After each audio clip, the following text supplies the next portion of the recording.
یہ قدیر خان صاحب کی موسمیاتی رپورٹ پر مبنی جنوبی پنجاب کے لیے ایک بہت ہی فوری اور اہم پیغام ہے۔ موسم بڑی تیزی سے بدل رہا ہے، تو آئیے سیدھا ان تفصیلات پر چلتے ہیں جن کا جاننا سب کے لیے انتہائی ضروری ہے۔ جی ہاں، بات بالکل صاف اور سیدھی ہے۔ جنوبی پنجاب کے تمام کسان بھائیوں کے لیے یہ ایک بہت بڑا الرٹ ہے۔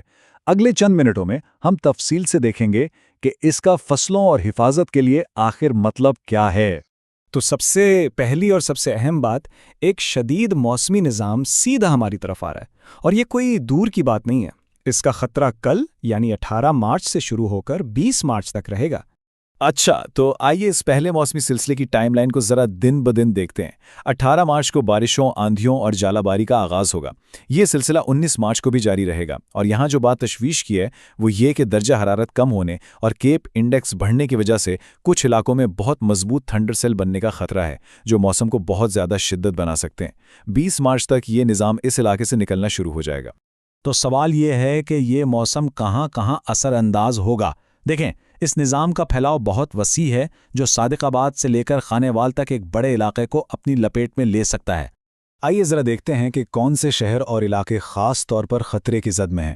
ان میں ملتان، خانے وال، وہاڑی، میلسی، حاصل پور، بہاول پور، رحیم یار خان، ڈیرہ غازی خان، راجن پور اور بہاول نگر شامل ہیں۔ سب سے گزارش ہے کہ دھیان دیں کہ آیا ان کا علاقہ اس فہرست میں ہے۔ اور یہ لسٹ یہاں ختم نہیں ہوتی۔ اس کے علاوہ لودھراں، لیا، بھکر، مظفر گڑھ، پاک پتن، صادق آباد، احمد پور شرکیہ، فورٹ عباس، چشتیاں اور میاں چنو بھی ممکنہ طور پر متاثر ہو سکتے ہیں۔ اس سے اندازہ لگایا جا سکتا ہے کہ یہ موسمی نظام کتنے بڑے پیمانے پر اثر انداز ہو رہا ہے۔ اب ہم بات کرتے ہیں اس موسمی نظام سے جڑے خاص خطرات کی، کیونکہ یہ صرف بارش کا معاملہ نہیں ہے، یہ فصلوں اور جانوں دونوں کے لیے ایک بہت بڑا خطرہ بن سکتا ہے۔ کچھ جگہوں پر 30 ملی میٹر تک بارش ہو سکتی ہے۔ اب یہ بہت اہم ہے، کیونکہ اگر اتنی بارش کم وقت میں ہو جائے تو یہ سیدھی سیدھی موسلا دھار بارش کہلاتی ہے، اور یہ کھڑی فصلوں کے لیے بہت نقصان دہ ثابت ہو سکتی ہے۔ بارش کے ساتھ ساتھ شدید ژالہ باری کا بھی خاص طور پر اندیشہ ظاہر کیا گیا ہے، اور یہ چیز تیار فصلوں خصوصاً گندم کی فصل کے لیے تباہ کن ثابت ہو سکتی ہے۔ یہ ایک بہت ہی سنگین وارننگ ہے۔ اور پھر آسمانی بجلی کا خطرہ بھی ہے۔ یہ نہ صرف فصلوں بلکہ کھلے میدانوں میں کام کرنے والے کسانوں اور مویشیوں کے لیے بھی جان لیوا ثابت ہو سکتا ہے۔ اس دوران کھلے میں رہنے سے گریز کرنا بہت ضروری ہے۔ رپورٹ کے یہ الفاظ صورتحال کی سنگینی کو بالکل واضح کر دیتے ہیں۔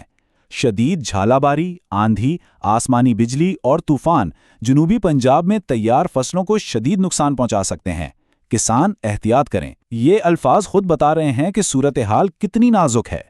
اچھا، ان تمام خطرات کو سمجھنے کے بعد سب سے اہم حصہ یہ ہے کہ ہم کر کیا سکتے ہیں۔ پہلے سے کیے گئے اقدامات نقصان کو کم کرنے اور حفاظت کو یقینی بنانے میں بہت مدد دے سکتے ہیں۔ تو سب سے بڑا سوال کرنا کیا ہے؟ 3 بنیادی اقدامات ہیں۔ پہلا، موسم کی تازہ ترین صورتحال سے ہر وقت باخبر رہیں۔ دوسرا، آسمانی بجلی کے دوران فوراً کسی محفوظ اور اونچی جگہ پر پناہ لیں۔ اور تیسرا، کسی بھی ہنگامی صورتحال کے لیے پہلے سے تیاری مکمل رکھیں۔ یہ تینوں باتیں زندگیاں بچا سکتی ہیں۔ اب جو بات اس الرٹ کو اور بھی زیادہ اہم بناتی ہے وہ یہ ہے کہ یہ کوئی ایک واقعہ نہیں ہے، بلکہ یہ اس مہینے متوقع 3 موسمی سلسلوں میں سے صرف پہلا سلسلہ ہے۔ آئیے ذرا آنے والے سلسلوں کی ٹائم لائن پر ایک نظر ڈالتے ہیں۔ پہلا نظام تو 18 سے 20 مارچ تک ہے۔ اس کے فوراً بعد دوسرا سلسلہ 23 سے 25 مارچ تک مزید بارشیں لائے گا، اور پھر 26 سے 30 مارچ کے دوران ایک تیسرا اور زیادہ طاقتور نظام آئے گا جو پورے کے پورے جنوبی پنجاب کو متاثر کرے گا۔ اس کا مطلب ہے کہ ہمیں اس مہینے کے آخر تک مسلسل ہوشیار رہنا ہوگا۔ اور یہ سب کچھ ہمیں ایک بہت ہی اہم سوال کی طرف لاتا ہے کہ شدید موسم کے اس لمبے دور کے لیے ہماری کمیونٹیز خود کو بہترین طریقے سے کیسے تیار کر سکتی ہیں۔ یہ ایک ایسا سوال ہے جس پر ہم سب کو مل کر سوچنے کی ضرورت ہے۔ آخر میں ہم اسی امید اور دعا کے ساتھ اس بات کو ختم کرتے ہیں جو رپورٹ میں بھی شامل ہے۔ اللہ تعالیٰ سے دعا ہے کہ رحمت والی بارشوں کا نزول فرمائے۔ آمین ثم آمین۔